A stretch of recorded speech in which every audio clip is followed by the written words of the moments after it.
আল্লাহ নবী বলেছেন, যদি তোমাকে হত্যা করা হয়, যদি তোমাকে টুকরা টুকরা করে জ্বালিয়ে পুড়িয়ে ভস্ম করা হয়, খবরদার শিরক করবে না।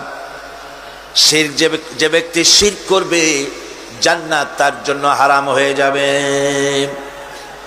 আল্লাহ রাব্বুল আলামিন বলেন, ইন্নাহু মান ইউশরিক বিল্লাহি ফাকাদ হারামাল্লাহু আলাইহিল জান্নাতা ওয়া মাওয়াহুন নার ওয়া মা লিয-যালিমিনা মিন আনসার।